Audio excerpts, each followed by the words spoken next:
ndabasuhuza kandi mbifurize kugira umugoroba mwiza. Bahaye ikaze n'akari mu makuru yacu yo kuri uno mugoroba, aho tuje mu makuru yacu. Ndahera kuri iyi nkuru ikomeye. Ubwongereza bwamaze gufatira mbari ubutegetsi bw'u Rwanda nyuma y'amakimbirane ndetse n'amatiku bamazemo iminsi agendanye n'urubanza rw'abimukira. Ibyo nkuru ndabigarukaho n'ibyemezo Ubwongereza bwamaze gufatira Kigali. Mvuye kuri iyo nkuru kandi ndahita nerekeza mu mujyi wa Goma. Ibintu bimeze nabi, aho kuva mu masaha y'urukerera rw'itariki ya 27 haramukiye umukwabu. Ni umukwabu uvugwa yuko urimo kwibasira urubyiruko cyane, aho inyeshyamba za M23 zivugwa yuko ngo zaba zirimo zirashaka abasore n'urubyiruko bagomba kuzaza gusiba icyuho no kujya mu mwanya w'ingabo z'u Rwanda zari zirimo mu gihe zizaba zisohotse muri uyu mujyi, bakaba barimo barakusanya ku ngufu. Ukibaza uti aba bantu bari gutwara ku mbaraga nabo bajyanye imbere bose baragiye babacika, ibi bizabahira? Ibyo nkuru turabirebera hamwe. Ndaza kunyura muri Amerika. Hari inkuru idasanzwe igaruka kuri Perezida Donald Trump ndetse n'amafaranga y'amadolari, aho bivugwa yuko no mugabo agiye kuzajya asinya ku mafaranga yasohotse. Iyi ni inkubi. Bahaye ikaze cyane mu mwese mugiye kubana natwe. Nkuko nari ntangiye mbibabwira rero, i Goma hari igikorwa cyo guhiga urubyiruko mu bikorwa bya M23, aho abaturage batewe n'ubwoba bukomeye cyane. Ni igikorwa cyo gushakisha no guta muri yombi abantu kizwi nka ratissage, bivugwa ko cyakozwe kuva mu rukerera n'inyeshyamba za M23, kikaba cyateje ubwoba mu bice byinshi by'umujyi wa Goma, aho abasore barimo gushakishwa cyane nk'uko bitangazwa n'ubuhamya bw'abaturage bo muri aka gace. Bikavugwa ko guhera saa 10 za mu gitondo abarwanyi b'uyu mutwe witwaje intwaro ugenzura uyu mujyi bagaragaye mu mihanda itandukanye batangira gufata abantu.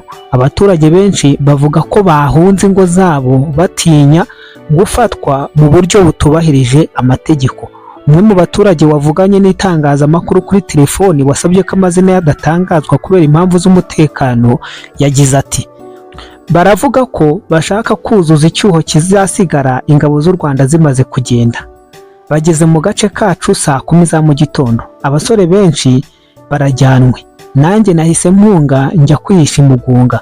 Nk'uko amakuru y'abaturage bivuga, hariho gahunda isa y'umukwabo cyangwa couvre-feu idatangajwe ku mugaragaro iri gukurikizwa mu bice byinshi by'umujyi.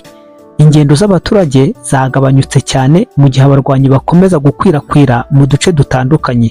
Nyuma yo kugaragara mu cyumweru gishize hafi y'ahitwa kuri pave za Kajedi no ku muhanda wa Itimbiri, ejo bundi kuwa gatatu, kuri wa gatanu bagaragaye ku muhanda wa Kiwanja hafi y'amashuri ya Moyo Safi ndetse no kuri Sendamiye.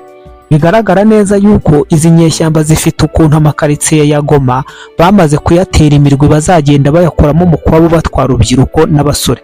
Nkabwira abantu bari muri Goma, nibyo nkunda kwibwirira abantu mukavuga ngo nayanjye, mbabwira nti uzi ubwenge yabakwema ke karenge akazagaruka nyuma y'uyu mukwabu. Bitaba ibyo ngibyo urahinduka ingaruzwa muheto cyangwa ugomba kuba umurwanyi wa M23 ku ngufu.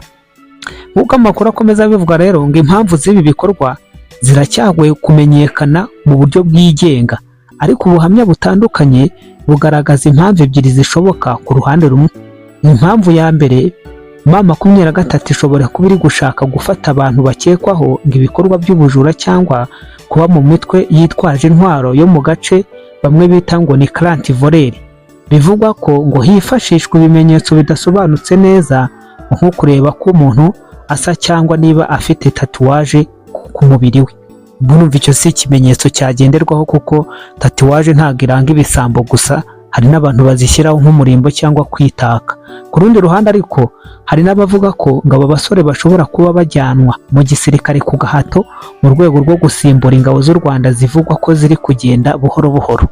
Ni ukuza gukurikirana aya makuru tukamenya ngo mbese iby'umukwabu birarangira bite, ese birarangirira he, cyangwa niba hari n'umuntu uri i Goma ufite amakuru yizewe nawe yadusharinga muri komanteri akatubwira uko ibintu byifashe niba dukurikirana. Urumva neza yuko ibi ni ibintu birimo biragaragara, ariko ukibaza ngo ibi bintu wabihuza ute no kubiza inyeshyamba za M23 ziri kuva mu bice byinshi bya Kivu y'Amajyaruguru aho muri za Rubero na za Warikare twakomeje kugenda tubona.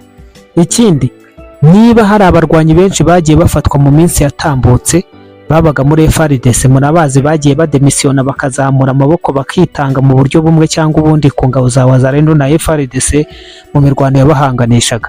wambwira ko mama 23 ibigira mu mutwe hazima, nabo yari ifite yafashe ku ngufu barayicitse bayisubirira iyo baje baturuka, none iraza gufata bano basivile se arumva aribo bazayihira.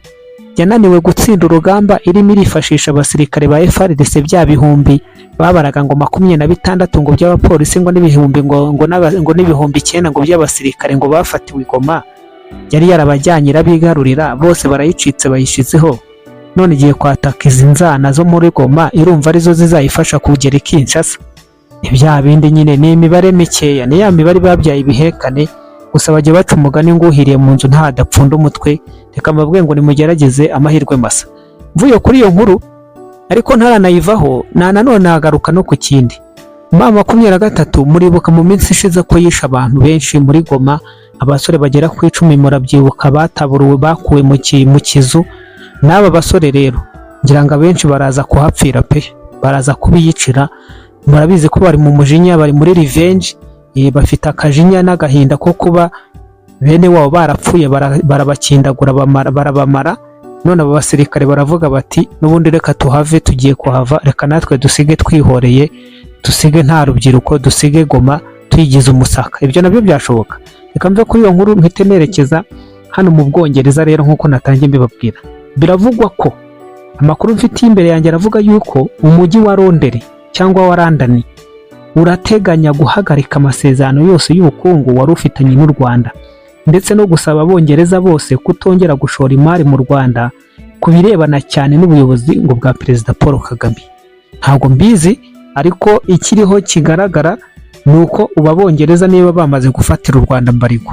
Bino bihugu by'Iburayi muryango murabizi hari ukuntu babikora bimeze nk'ibifitanye riyezo. Ubwongereza bwakora ikintu Amerika igahita igikora, Ubufaransa ukona buziyemo, Ububirigi kumva bwazamutse, ukumva ibihugu bifasha umurongo byose bitoye umurongo umwe biragiye. Rero iyi dosiyo nkeka yuko atari dosiye yazitunguranye cyangwa yaba iciye igikuba, kuko n'ubundi murabizi ko u Rwanda n'Ubwongereza ntabwo bari kurebana neza nyuma y'amakimbirane bagize, aho u Rwanda rwareze Ubwongereza mu rukiko irahe rw'Ubuholandi babasaba yuko ngo basaba ko babishyura amafaranga y'amasezerano. Ariko muranabizi ko Abongereza bagaraguye Kigali bakavuga bati aya masezerano twarayasezeranye nibyo, ariko hari email twagiye twandikirana no n'ubutumwa twagiye duhererekanye bwa diplomasi, u Rwanda rudusaba yuko amasezerano tuyahagarika. Ubwo rero kuba baturega ibi ngibi ntitubihakana ko tutabikoranye, ariko nanone natwe dore inyandiko zidushinjura. Urubanza ngira ngo ruracyakomeje, ntibararusoma ngo bafate umwanzuro wanyu muheruka. Ariko se ubundi kurega umuzungu kuri umuzungu mugenzi we ni bya bindi ni nka yanzoka yizenguruka nyine ikira mu murizo, n'ubundi ntaho ubuvuye ntaho ubugiye, niho kurega uregera. N'ubundi inoti z'amadolari y'abanyamerika zigiye kujya zigaragaraho umukono wa Perezida Donald Trump guhera muri iyi mpeshyi. Bikaba ari ubwa mbere perezida uri ku butegetsi ashyize umukono ku mafaranga nk'uko byatangajwe n'urwego rushinzwe imari muri Leta Zunze Ubumwe za Amerika.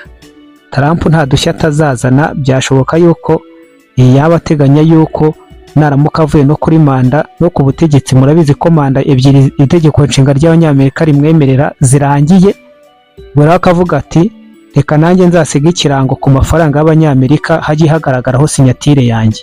Ndabashimiye, tuze gusubira mu kanya nk'ibisanzwe.